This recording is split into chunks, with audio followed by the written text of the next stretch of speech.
This is Your Anxiety Toolkit, episode number 202.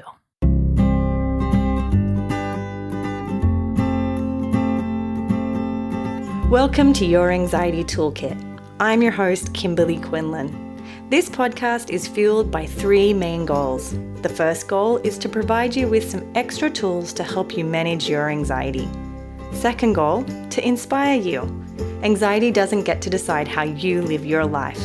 And number three, and I leave the best for last, is to provide you with one big, fat virtual hug.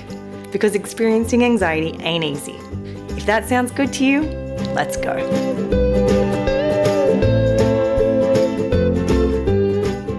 Welcome back, everybody. Ooh, this episode is gonna be so good. And the reason being, I'm not going to lie, you'll hear in the episode as we do this guest interview, this is exactly the episode I needed to hear. This is the episode I needed to hear, you guys. I have to keep saying it, like I cannot tell you how much I needed to hear this episode. All right, this week we have the amazing Drew Linsalata on. I am a massive Drew Linsalata fan. Drew is an amazing human being. Such a kind heart, has changed so many people's life by talking about his own lived experience with anxiety, has been through it, and I'm just so grateful for him. He has written a book called 7% Slower.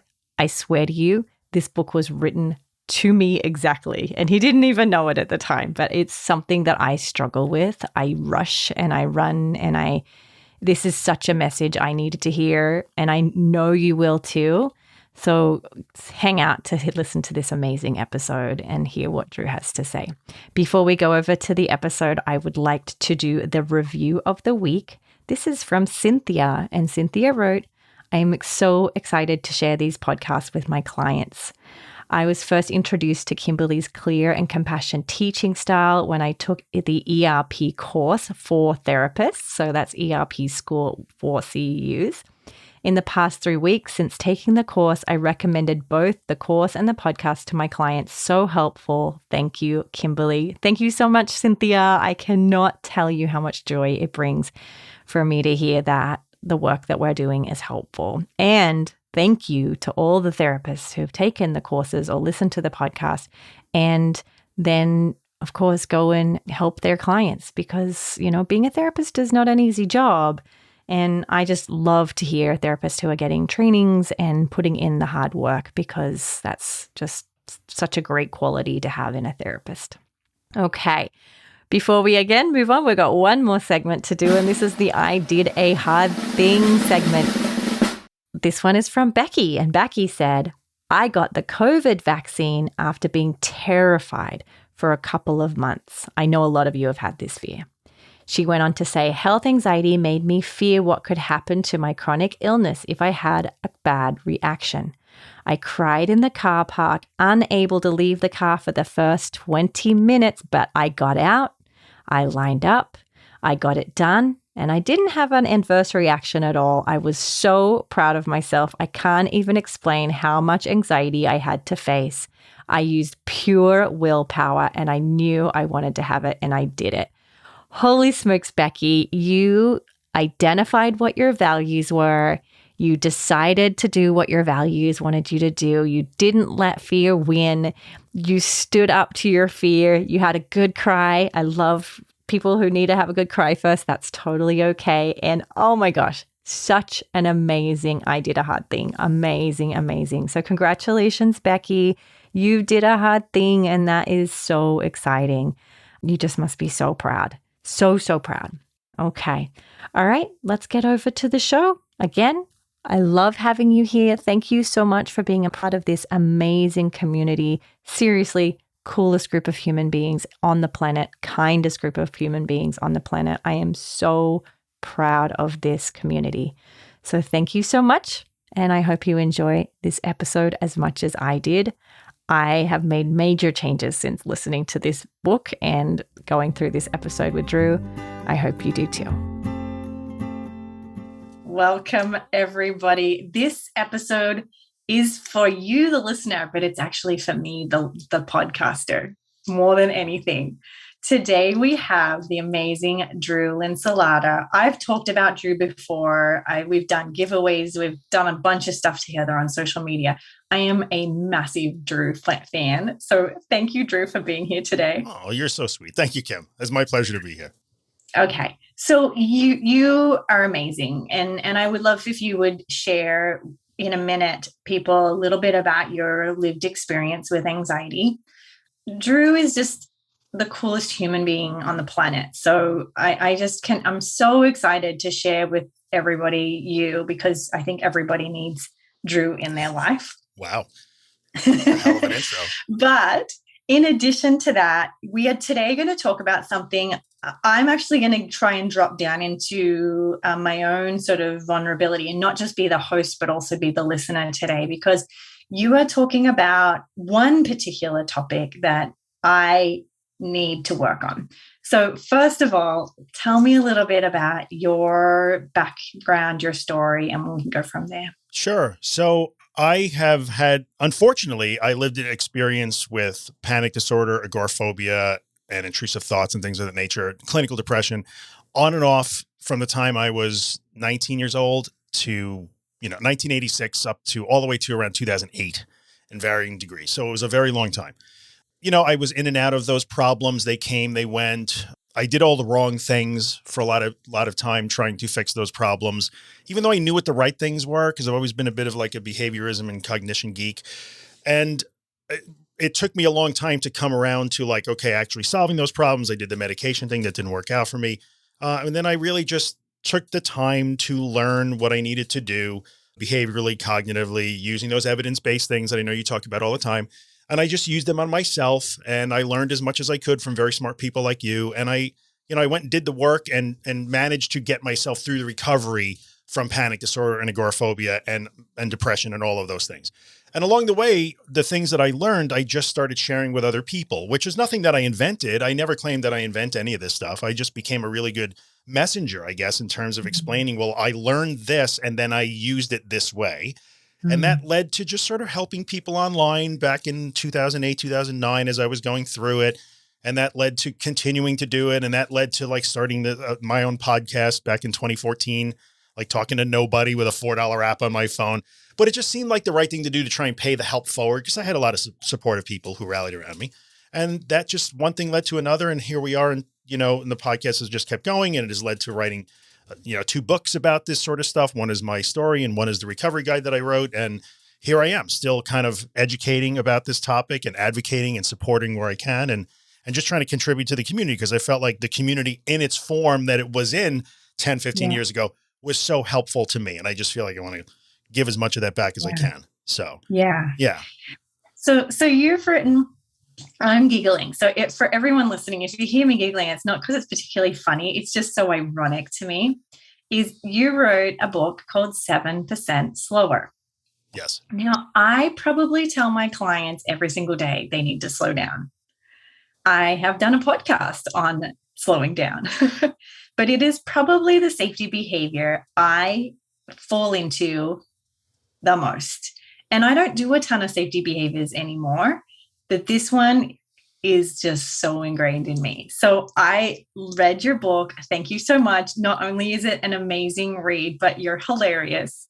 I was texting Drew yesterday, just like cracking up at some of the things that he says, because it's my type of humor. I just love it. Yeah. So can you share with me why this one topic, of all the things you could have written, like why is this one topic, why was it so important to you, and why is it so important? It's a good question. I did not, up until 3 or 4 months ago, I would have not thought that I would write this book. There was no plan to write a book about learning to slow down. But what I discovered was 7% slower is a thing that I sort of just came up with as a little silly mental device for me when I was struggling in a big way. Like I knew that part of what would happen when I would get really anxious and I would begin to panic and I would dissociate and I would go all those nasty things, I would start just really speed up. I would rush around like crazy. And I knew I was doing that and I knew that wasn't helping me, but I was having a hard time catching it. And one of the things that, my therapist at the time, she was like, really, you got to start to learn to slow down. So she gave me that good advice. Again, I didn't invent any of this. And I used to have to remind myself, I would literally walk around trying to remind myself, like, slow down, moron, slow down. Like I would be talking to myself. There's no self-compassion there. Like, slow down. Yeah. So, and I was trying and trying. And then for some reason, because I'm a fan of the absurd, the idea of trying to go 7% slower was born in like 2007 in my stupid brain. And it was just easy to remember. Oh yeah, just go 7% slower. And it was Yeah. just a little mental trick, not to actually go 7% slower, just to remind me again to slow down. And I proved to be really helpful to me. Like that stuck in my head because it's Yeah. silly. It's just a silly arbitrary number. And I forgot all about it. I used it. I still use it to this day, but not really thinking of it consciously. And I have to tell so many people in the community surrounding my podcast and my books that, slow down. One of the things to do is slow down. I started telling people, well, just try going 7% slower. Like it came back to the surface again. And the response that I got from it was astounding. Like, oh, that's so great. Like, yes, I'm using it. I'm doing the 7% slower thing and it's really helping me. And I'm like, there's a book. I need to write this. And Yeah. that's how I kind of dragged it back up from 10, 15 years ago. And said, I should probably write about this and tell people what it is. So tell me how you implemented it in, like you've talked and I've heard you talk about exposures and some of the exposures you did. Yeah. Can you kind of just give me up front for people who first of all sort of want to hear about your story, what were some of the exposures you engaged in? Right. And how did slowing down impact it, both for, how did it make it easier and how did it also make it more difficult? Like, what was your experience? So I'll give you a typical morning for me. My biggest issue was, again, my official diagnosis would have been panic disorder with agoraphobia, right? So I had a real problem leaving the house or being alone by myself or going any appreciable distance from the house. And so a typical exposure for me, a typical morning for me when I decided I really have to fix this is I would get up the minute I opened my eyes, I put my feet on the floor. I would already be at a state, a very heightened state of arousal and anxiety at that point because I knew it was coming. I was going to get dressed. I was going to get ready. I was going to hurl my butt out the door and start driving, which is the thing I was terrified to do. So I did that every day, every single day. And right away, I learned within the first week or so, like, okay, I get the principle of this, but I'm walking out the door in a blind panic. So I need to dial it back and start to work on just preparing to walk out the door first, right? So I need to really acclimate to this first. And that's when I really started using the slow down, slow down, slow down. So I would get up and I would be like trying to get ready and rush around and drink water and do everything I had to do to get out the door. Like I was on fire and, it was crazy. And I started to slow down that way. And it really was a huge help, but you're right. It also made it worse because, and this is so funny because it came up in a live I did the other day on Instagram with Jen Wolkin. And she talks about mindful toothbrushing. And that is really the act of brushing my teeth in the morning is where 7% slower really began to shine. I wrote about it in my first book. The first thing I did before I learned to drive again was to learn to brush my teeth slowly and mindfully while I was in a complete state of panic. Yeah. Yes. And just the act of slowing everything down, all I have to do is take the cap off the toothpaste. All I have to do is put the paste on the brush. All I have to do is put the cap back on. All I have to do is pick up the toothbrush. I literally would have to break down my getting ready routine into the tiniest little tasks and just focus on each one of those and literally act as if I was in slow motion. So I wrote in 7% slower that one of the ways I learned to actually do that was to exaggerate it in a huge way. To me, it felt like I was brushing my teeth in slow motion. I probably was, but it really helped because it was the opposite action, so my amygdala is screaming, go fast, go fast, go fast. And I'm like, no, I'm going to go slower and slower and slower. And it did change my state over time. And I was able to go out and start my drive and my exposure and panic all over again. But at least I was leaving the house at a level 5 instead of a level 8. Right. So, but it did make it harder because when I slowed down, I would just feel all of the things. I just had to let them come and let them come. You know the deal. And your listeners, I'm sure, know the deal. So it was tough, but it was also tremendously helpful to me. Slowing down was one of the biggest things that changed my situation, for sure. Yeah. And the reason I think this is so important, this one thing, and I love that you're just looking at this one thing is, I think in that moment for the listeners, we're constantly talking about how to reduce mental compulsions. And I think the slowing down helps with that too, right? Yes. In like, as is, I think about there's exposure, but there's also the time before the exposure and after the exposure where you have to practice not doing the compulsion. And if you're rushing, your brain's rushing and everything. And so I love that you're even talking about like before doing the exposure, you had to slow down. Yeah, it was, I mean, really before the exposure was exposure itself. There's no doubt about that. And I had to come to the realization that like, well, the exposure right now isn't the driving. The exposure is literally putting my shoes on right now while I panic, putting on my coat while I panic, brushing my teeth while I panic. And in 7% Slower, I wrote about accidental emergency multitasking, which that's the thing that I forgot. We were talking before we went on the air. I forgot I wrote that. And I'm going through my editor's notes and I'm like, I wrote that. How about that? But that's true, because when you yeah, right. Good for me. Go Drew. So I remember really thinking that like when you're in that crazy, terrified state, I was trying to solve every problem at once. So there was a lot of mental compulsion in there. I was trying to like go through the drive in my head. I was trying to anticipate each turn. I was trying to like beat back the panic before it even happened in my head. I was thinking about yesterday's drive and how difficult that was. And slowing down, meaning it put things, it made me focus on what was going on right now. So it was also sort of accidental or backdoor watered down sort of ghetto mindfulness practice, which I'll take it though, because it worked. It put me in the present moment and it took me out of emergency accidental multitasking mentally and physically. Yeah.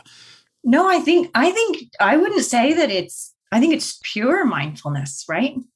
Oh, it definitely was. And there was I wrote about this in the book too. I'm not, trying to read the whole book to you guys, but yes, it is part of it. There's a whole chapter called, "Is this mindfulness? Do I need to meditate to slow down?" is literally one of the chapters. And well, it kind of is. Like if you start to learn to go slower, you will sort of accidentally become more mindful without having to go through all the overwhelming things that sometimes people feel mindfulness is. Oh, I have to become grateful and of the present moment, and I have to learn to appreciate the now. No, you just have to slow down and you'll automatically, mechanically become more mindful. The rest of the stuff is window dressing. It doesn't matter. Yeah, believe me, I wasn't grateful for brushing my teeth at all, but I was mindful of it, and it got me out of those compulsions and that crazy like anticipatory anxiety cycle. Let me do the exposures more effectively. Yeah. So one of the things I loved that you did, and I actually did the homework. You'll be so proud of me. You did the homework. Most of the time when I use index books, cards? Did you actually use index cards like I wrote about? I did. I'm so old. Usually when I read a book, I do not follow their instructions because I don't like to follow instructions. It's not my style. I feel you. My husband always cringes when I go to like make an IKEA piece of furniture because I ain't bringing out those instructions. There's going to be an extra drawer left over. We just know it. Oh, I could show you some photos. You would laugh. I'll tell you. But I did your homework, and this is what I thought was really interesting. So I want to sort of walk through. I'm going to try to be vulnerable here. Is I have noticed in the last week since returning back from vacation that my hypervigilance has gone up a lot. Okay. Right. I was noticing my anxiety wasn't so high, but I was engaging in sort of like a hypervigilant behavior. I think mostly because I'm now thinking about like COVID and how to protect my children and all the things. When we were away, we were far, far away from anybody. We didn't see anybody. So I sat down and I wrote the things that I do that I need to slow down at. Right. And I'm just sharing it because I did the homework. I'm so proud of myself. I'm proud of you too. So number one is in the morning, I wake up and I sit up and I just go. Like I don't ease into the day. And then you talk in the book about how speed is like an escape response, right? Like you don't want to be in your discomfort. So I thought that was interesting. These are sort of ways that I've caught myself, right? So I jump up fast.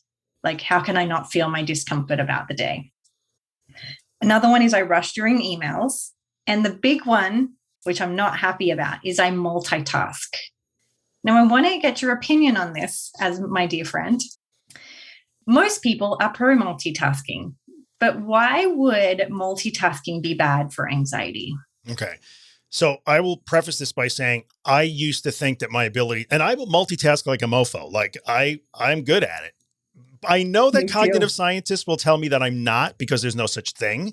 We're like literally tearing down our cognitive models and building new ones every time we switch from task to task. I understand all of that, but I will tell you that I'm good at it anyway. I'm gonna stick with my guns, right? So I wore it like a badge of honor. And when I have to, I can still do it. However, it absolutely fueled my anxiety state. There's no doubt about that, because there's a sense of urgency that comes with multitasking. There really is. You are not present in anything when you're trying to do everything. Yeah. So that really, in the end, is that. And multitasking is not just physical, it's also mental. So I'm answering an email while I'm thinking about the next email. I see your face. You know what I'm talking about. You've been there, right? I know. You're probably there today. I'm just, like I said to you, I'm so grateful that you wrote this, because it's so important. It's so important for the quality of our life. Like last week, I was exhausted at the end of the week, and it's because I was rushing. Yeah. I just know that's why. That's why I'm such a huge fan of what you're writing here. And I think, it was as I was writing, things came out, because I'll be honest with you, when I thought of this as my own little mental device many, many years ago, I didn't flesh it out. I just sort of did it. You know how that goes. I didn't invent a thing. But as I was writing about it, I had to think, and like, this speed to me looks like both an escape. It's both a fear response, sort of involuntary, and a safety behavior at the same time. Like, cause it keeps us from feeling the feels, right? So yes. And I think the other thing that multitasking does is it makes us sort of, we can put our attention in the places that we want it to be at, because they're the easier things, even practically. Like, I don't really want to answer this email because this is a hard email. So I'll skip that one, mark it unread, and then go back to this one, and I'll just keep marking that. You know what I mean? So it keeps. You just described my whole week last week. I hear you. The day I got to inbox 0, which was years ago, by the way, I'm not there anymore, not even close. I was like on top of the world. I was convinced, like, I'm now qualified to basically run the UN if I need to, because I'm at inbox 0. But I'm very guilty of that stuff, or I was for a long time. I still fall into the habit. There's no doubt about that. But you do. Yes. When I find sometimes I do it intentionally because I need to, and there's a time and a place for it. But when I find that I'm feeling extra stress, because one thing that I kind of noticed about this book is that it doesn't just apply to anxiety and anxiety disorders, but kind of applies to stress management in general. Yeah. Because I still use 7% slower. I just didn't remember that I was. And when I find that I'm feeling the effects of the stress, much of which I create myself by taking on so much, slowing down and stopping the multitasking, like close all the apps, run one app at a time, do one thing at a time, it really brings that down. Doesn't solve all my problems, but it keeps me from being overwhelmed by the physical responses that come with stress. Like, why am I holding my breath? Why does my neck hurt? Well, I know why, because I'm stressed, and I got to back off. It helps. Yeah. It really does help to slow down. It does. Yeah. The final one that I listed, and I really want you to talk more on, is just a general sense of worrying, right? Like, I mean, I think you can actually give me your opinion on this, but sometimes we do have to solve problems, right? We have to make decisions. This was a big one for us last week, is deciding whether we wanted to put our kids back in school or homeschool them, back and forward. Sometimes you do have to make those decisions, but there is a degree of just general worrying that happens. And then you can start to worry on speed at like the highest speed ever. So did you have to apply this to the speed in which you worried or tried to solve problems? How, like, you're talking about physically slowing down, but did you also apply it to mentally slowing down? Yeah, I did. Or would they go hand in hand? No, that's a really good question, actually. And if I think about it, the way it worked for me personally, my personal experience with this particular method, or whatever you want to call it, is that it was first the physical slowing down, but then I discovered that started to spill over. So when I was physically going slower and being more mindful and deliberate in my behavior, it became a little easier for me to recognize that, like, I am literally thinking about 17 problems at one time right now. And that's fruit. I can't solve them all at one time. Some of them I can't solve at all.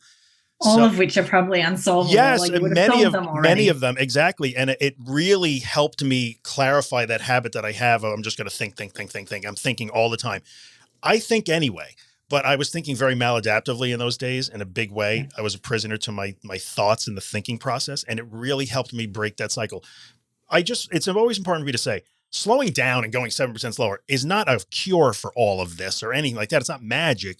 It was just one part of the puzzle. It turned out to be a big part of the puzzle for me because it unlocked a lot of things, but it did slow down my mental behavior too. My ruminating, my worry, my thinking. It did. Right. Yeah. Yeah, as I keep saying, I'm such a fan of this. And I think for me, I mean, you guys know I'm very well recovered, right? I'm mostly very healthy, mentally healthy. you might question me now that I've totally got that upside down. But I consider myself to be pretty level. What was interesting for me is that for me is usually the first sign that you're starting to go into relapse, right? When you start to speed up. So that's why I thought last week I was like, the gods have, all the stars have aligned, because I've come out of this very beautiful long vacation where I'm managing my stress and everything. And the first thing my brain did when it got home was sped up. Yeah. And if I hadn't caught it, being hypervigilant, I think I would have gotten snowballed, right? And I think it's a great way, a tool to kind of keep an eye out for your relapse as well. Yeah. I mean, I actually, these are hard things to catch. Don't get me wrong, because so much of it is automatic, or it's a little bit beyond the initial speeding up is beyond our control. My assertion in the book is initially you will probably automatically speed up, but you can catch that and then change it. It takes work. And I really talked about, like, in fact, today's Instagram post is all about that, really. Not that anybody has seen it because it's a podcast for the future, but it was about that. Like, hey, look at these. Here's like 10 signs. I did a 10 things post. So now I'm disgusted with myself now that I think about it. But you've got a list with 10 I have a list things. with 10 things. Like, I think there's actually 11, to be honest with you. But here's a thing. Like, if you find yourself doing this, if you're stumbling over your words, if you're shaking, if you're dropping things, if you're when you're walking, if your stride length has shortened, because that's what I would do. Like, I have reasonably long legs, but I'd be taking these little tiny penguin steps because I was rushing like crazy, like running. Yeah. So there's a bunch of practical things that you can really look at. Like, this is what my rushing habit looks like. So I can be aware of those things and catch them and then start to slow down. Right. Yeah. And that was what you said in the book, write them down. Yeah. Identify the behaviors in which you're doing, which I thought was brilliant. Oh, thank you. Yeah. Appreciate yeah. Okay. I wanted to touch on, because I loved how you really talked about that the side effect of slowing down is that you have to feel uncomfortable. Bummer. You totally ruined it. I did. I did. I really, what a buzzkill. We were going so good. Yeah. It's true. I think that was one of the chapters. I specifically wrote an entire chapter about why you probably don't want to slow down. Right. Exactly. One of the reasons is that we view rushing around as some sort of badge of honor and achievement. Like, if you run around like a speed demon, it must mean that you're busy and achieving things, which is not true. But also, if you slow down, you feel all the feels, and we hate that. Yeah. And I'll use the royal we. Humans are not really, we are designed to be creatures of comfort. We don't want to feel crappy stuff. So, but I'm not telling anybody anything they don't already know. If they're listening to, our anxiety toolkit, you already know this, but you have to move through the crappy stuff to get past the crappy stuff. And slowing down is a good way to allow yourself to do that. Yeah. Yeah. Yeah. Accidental, I agree. Happy side effect. I love that you brought this up. So let's sort of go through, like, okay, slowing down. You can even maybe share your own experience. Slowing down for me, I think it's not that I have to feel physically uncomfortable as much as I have to have a lot of uncertainty, right? I have to be uncertain, which is typically at the end of the day still just sensations and experience. For you, in that, when you were practicing this during your exposures, what did you have to feel when you slowed down? So for me, when I would slow down, I would feel the physical sensations of panic. Like, one sensation that never leaves me, it's the memory of a sensation. It's not that I feel it. I rarely feel it anymore. Was the feeling of my heart thudding in my back. Like, you feel like, oh, my chest was pounding, but it would feel like it was beating so heavily when I was in a panic that I could feel it like almost beating along my spine. It was a really uncomfortable sensation. And traditionally, when I would feel that, I would do everything I could to try to not feel that. Wiggle around, change position, lay down, stand up, like try anything that I could to not feel that.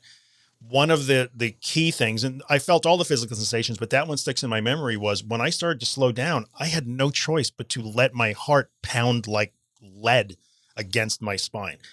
And it was so uncomfortable. And I remember really just having to reason with myself as best I could, like, just get through it for another 10 seconds, just give it another 10 seconds, just give it another 30 seconds. And then it was just give it another minute. And then it was like, oh, this isn't so bad. So it was a gradual habituation to that, where I stopped being afraid of it.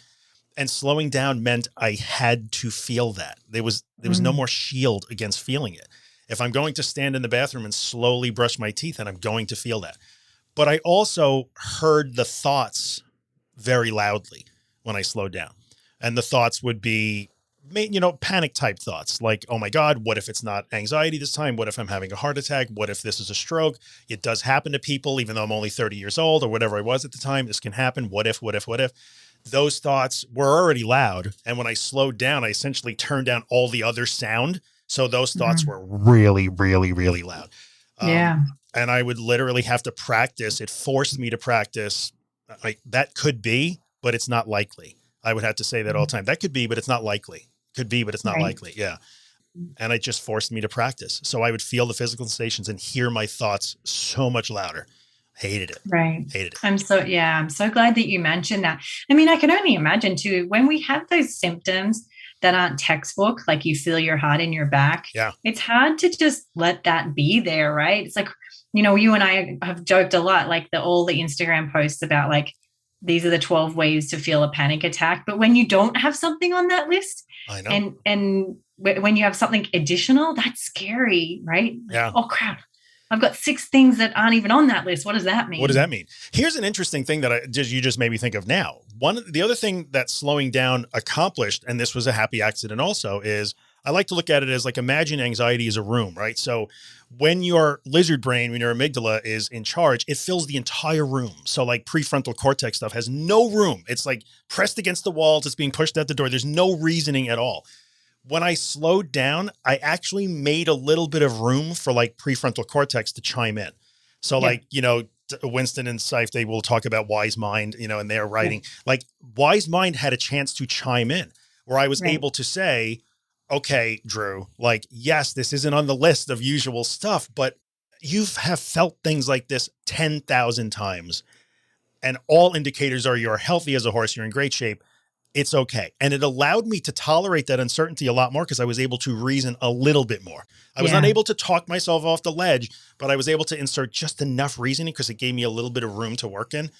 That helped also. I was able to actually do that. Whereas before I was just frantic. That was not, that was like, you're okay. It's okay. It's nothing. But your amygdala doesn't care. Doesn't believe you. But in that case, I was able to actually say, okay, hang on. I felt this a zillion times before. This is likely nothing.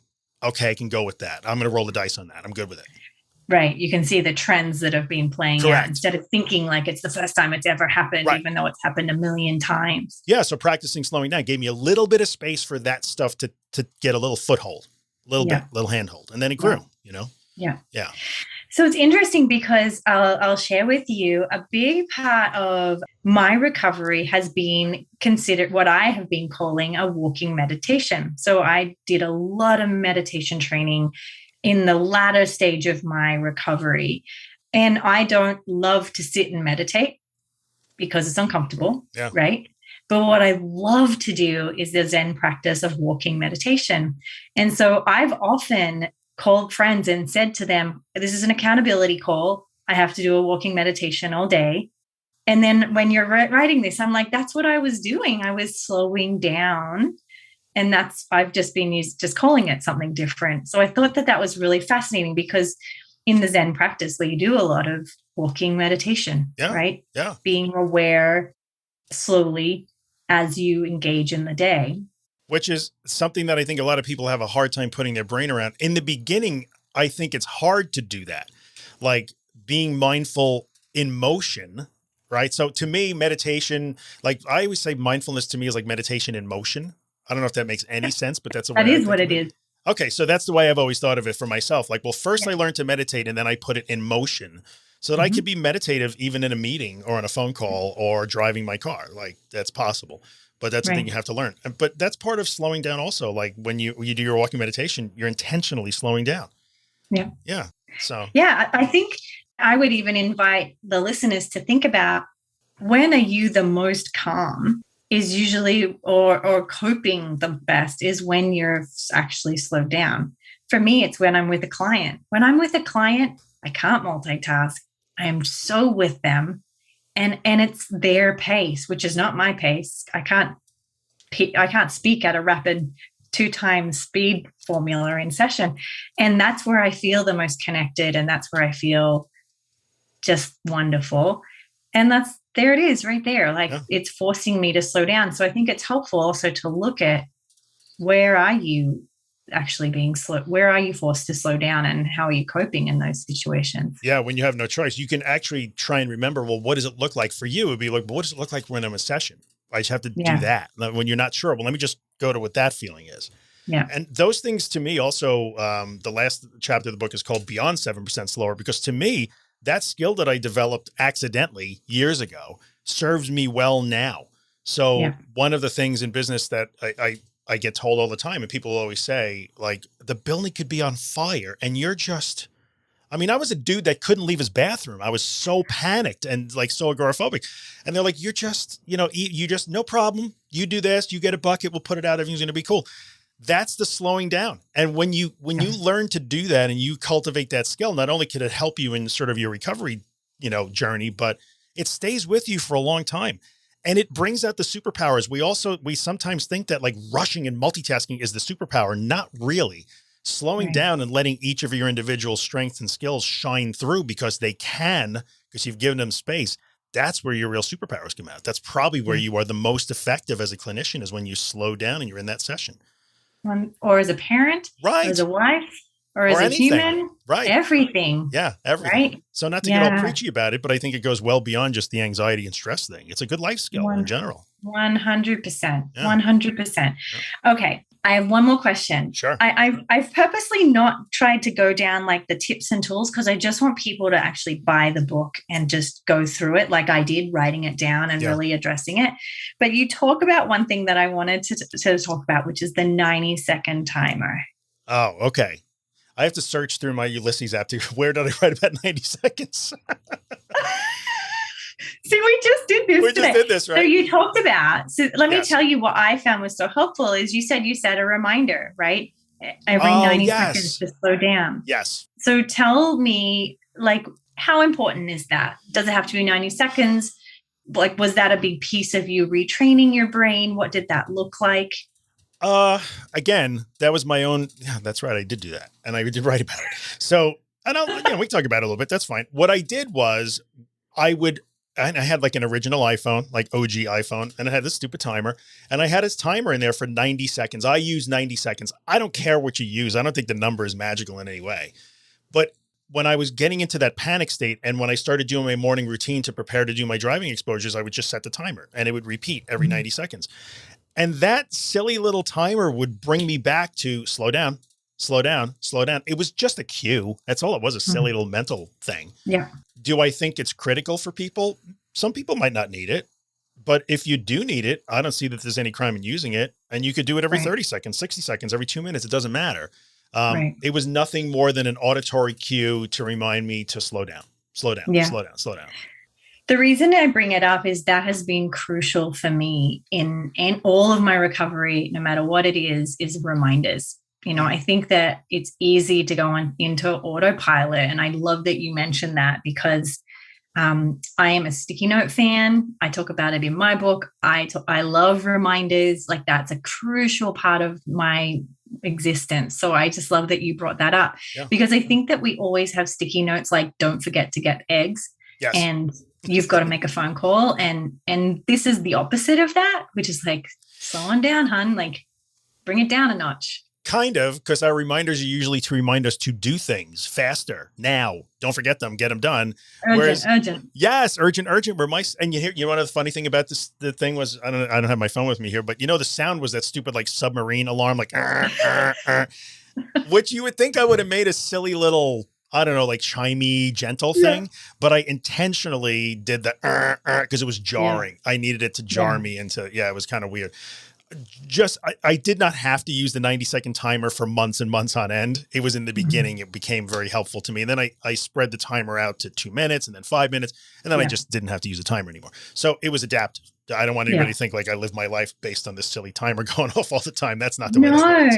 And I get that. I think that that's the cool piece here and what your story you're sharing. And I would make this a big piece of what I want everyone to take away, which is like anything, this sucks to start, but it sounds like for you, and it has been for me, although like I'm saying, I'm owning up to falling off the wagon here a little, which I'm fine with, is it can be a 90-second timer to start, but then that's where that muscle gets strong. It sounds like that for you, it's pretty strong now. Oh, it's really strong. It's automatic now. Yeah. Yeah, it's almost automatic. But again, that's a lot of practice and repetition and really taking this to heart. It's not an overnight thing. And I still make mistakes that, I just catch them faster now. So, when I'm like now, there's like a zillion things to do to get ready to launch this book. Yesterday I fell absolutely into the trap. Totally did. Around 3:00 yesterday, I felt terrible. I was just agitated, and all the stress stuff and anxiety stuff was like, oh, wait a minute here. So I can see it at least. That's the benefit of it. It's taught me to see what I'm doing and then correct it when I need to. Yeah. And it's great to have that. You're modeling that beautifully, right? That it's not going to always be the hardest thing. It's like something that you can learn to strengthen, which I really appreciate. Oh, definitely. Okay. Tell us about where we can get this amazing book. Well, I think I made it pretty easy being a techie guy that I am. You could just go to 7%slower.com, which you can either spell it 7 or use the number 7%slower.com will get you right to the page on my website that tells you about the book, which should come out plus or minus September 15th. So I don't know when this podcast is going to air, but it's either out or not. If it's not, just get on my mailing list and I'll tell you when it is out. And that's how you get it. It's a nice, friendly, short. You read it pretty quickly, I'm sure. It's not a giant 400-page monster like The Anxious Truth. It's a friendly, easy, I like to think funny, easy to remember. Oh, so great. Yeah. I'm actually so in love since the summer. I read all these amazing, just like short, really go straight to the point. I cannot stand books that tell you something they could have told you in, I get it. 100 pages. Yeah. So I love that. And I think it was exactly what I needed to hear. So I'm so grateful. Oh, well, I'm glad that you find it helpful. And thank you so much for giving me this little spotlight to talk about it in. Appreciate you. Of course. I probably 100 episodes got on and went on a big lecture about how everyone has to slow down. And this is perfect timing. I think we all need it right now. Very good. Well, go get it. 7%slower.com. Hope it's helpful for everybody. Thank you, Drew. Thanks, Kim. Anytime. Please note that this podcast or any other resources from cbtschool.com should not replace professional mental health care. If you feel you would benefit, please reach out to a provider in your area. Have a wonderful day, and thank you for supporting cbtschool.com.